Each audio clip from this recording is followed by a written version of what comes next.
My cousin was born without a uterus and with a sealed vaginal canal. Medically speaking, she was intersex. But that didn't stop her from spending nearly every night out with a different boyfriend, flaunting her supposed sex life like it was some kind of trophy. One day, she leaned in close with a conspiratorial grin and whispered to me, "You know, Fran, there's more than one way to make a guy happy." I tried to talk some sense into her, warned her about the infections, the risks, the sheer lack of hygiene, and honestly, she's just asking for an STD, but she just laughed it off. Then she fell for some rich boy, second-generation money, the kind that came with an estate and a last name that mattered, and suddenly, she wasn't so cocky anymore. She asked me whether she should get surgery to fix herself, to make everything work the way a man like that would expect. I warned her surgery comes with risks. A woman's body isn't some tool made to satisfy a man. If she wanted to be with someone, she had to put her own health and dignity first. But she wasn't interested in being careful. She believed her tricks in bed or whatever version of it she could manage would be enough to keep him around. On their wedding night,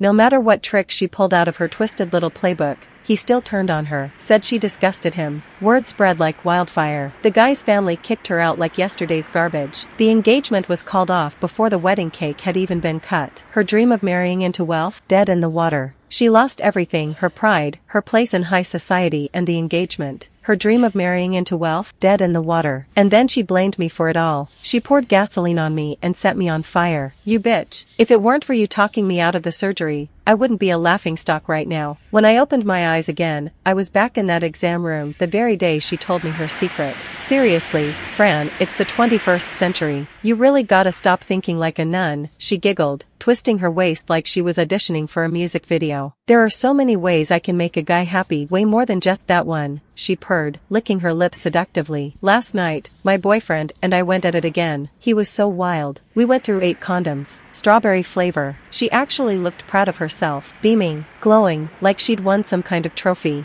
Meanwhile, I just sat there, trembling. Every word from her mouth hit like a knife, dredging up memories from the life I'd already lived and died for. I took a long, shaky breath and forced myself to stay calm. My hands clenched into fists under the table, but I smiled. "Impressive," I said flatly. She mistook the sarcasm for praise and lit up even more. "Of course I'm impressive." Then she leaned in, that fake smile slipping into something sharper. "Anyway, you've been with Owen for what, 2 years? And you still haven't done it?" She clicked her tongue. "Aren't you afraid someone else is gonna swoop in and steal him while you're out here playing the Virgin Mary?" I didn't answer. You know, guys don't care about whether you're a virgin. What they do care about is whether you can please them. Keep him happy and they'll never leave. Of course she brought Owen into this. The boyfriend she claimed to have had a wild night with? That was Owen Pollard, my boyfriend. In my past life, I didn't find out until after I died that she'd been seducing him behind my back. They were already tangled up in each other long before I realized it, right up to the night I was supposed to get married to him. And even after she burned me alive, Owen still sided with her. He signed an official statement asking the court for leniency on her behalf. Watching her fake innocence and twisted pride now,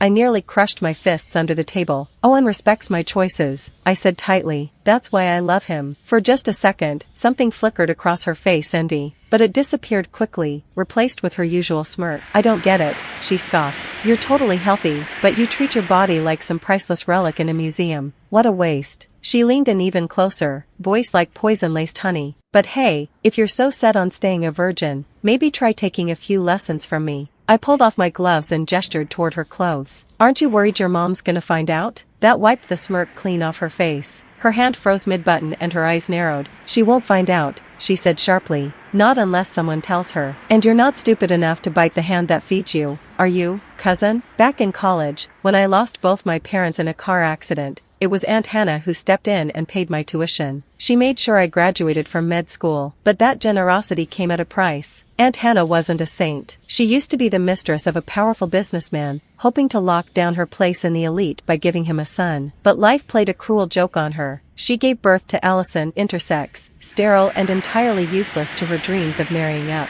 So, she took the hush money, raised Allison alone and never gave up on the fantasy of trading her daughter for a shot at high society. When I became a doctor, an OBGYN, no less, she saw her chance. She wanted me to operate, clear the canal, stitch on a fake hymen, make Allison look like a blushing virgin so some rich man would never know the difference. And since post-op care would be an ongoing thing, hormones, maintenance, therapy, I'd be the perfect built-in solution. But she didn't know was that her daughter's been actively destroying herself. Of all the wild things my cousin had bragged about, 2 of her tricks left me horrified. As a gynecologist, I knew the dangers better than anyone. We're not just talking about STDs, this stuff could tear muscle, leave long-term damage, even cause internal scarring. When I warned her about the risks, she just laughed at me like I was some prude. Relax. We used protection, she said with a roll of her eyes, like that magically made it safe. Not long after she and Owen got involved, Aunt Hannah introduced her to some rich heir she'd been grooming her for. He had one requirement: his future wife had to be a pure woman. In other words, untouched. Aunt Hannah practically begged me to perform the surgery. She wanted me to fix Allison, create the illusion of virginity. I tried to explain the risks: loss of sensation, scarring, complications, but she didn't care. She saw a golden ticket and I was the tool to get it. I pulled Allison aside and told her the truth, every detail. Surprisingly, she backed off. She was convinced her seduction skills alone could land her the guy. Said rich people didn't care about natural births anyway, most of them hired surrogates. This way, she could keep her figure and still lock down the bag. A win-win. Or so she thought. Turns out, the wedding night didn't go as planned. No matter how much she tried to please him, the guy lost it. The moment he realized something was off, he called off the marriage right there, in bed, humiliated, rejected,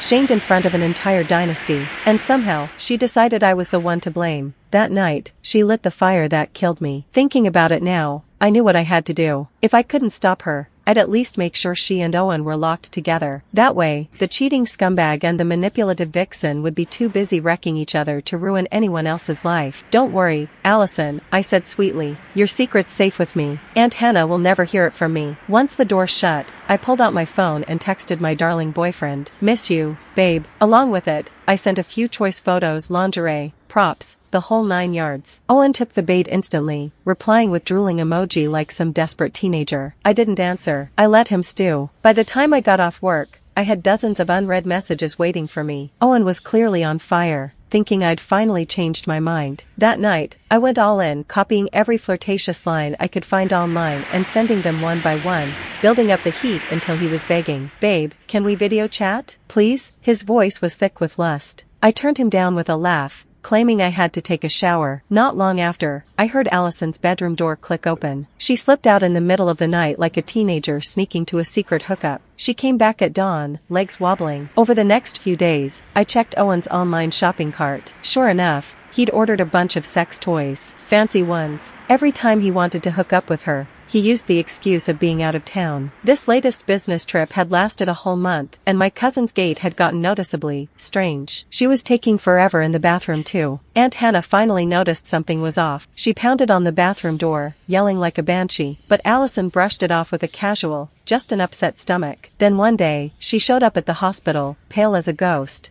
Something's wrong, she muttered. I had her lie down on the exam table and did a quick check. The results weren't good. Her muscles were showing early signs of fatigue and loss of tone, classic wear and tear. Things were not holding up well. You and your boyfriend really need to stop, or at least tone it down, or it's going to get you. Before I could finish the sentence, she snapped. You're just jealous because I actually know how to enjoy life, while you're trapped in your miserable little bubble. She wasn't going to let go of Owen, that much was clear. She never could stand the idea of me being happy. Over the years, anytime a guy showed the slightest interest in me, she'd swoop in like a hawk, flaunting her charm until he forgot I even existed. It wasn't about love, not for her. It was about winning, always proving she was somehow better. I gave her a sweet little smile. Suit yourself. I'll prescribe you something to help with the pain. She left with a tube of medicated ointment and sure enough, after a few applications, she said things felt much better, which only made her bolder. She doubled down, sneaking out more often, chasing that high like it was oxygen. But the party didn't last long. Aunt Hannah eventually caught on. Maybe it was the way Allison kept vanishing in the middle of the night. Maybe it was the increasingly suspicious excuses. Either way, one night, the jig was up. Aunt Hannah laid down the law and put her on lockdown. With his playmate suddenly under house arrest, Owen had no choice but to come crawling back to me. He texted me that he was back from his business trip. What a shame. I replied with a breezy,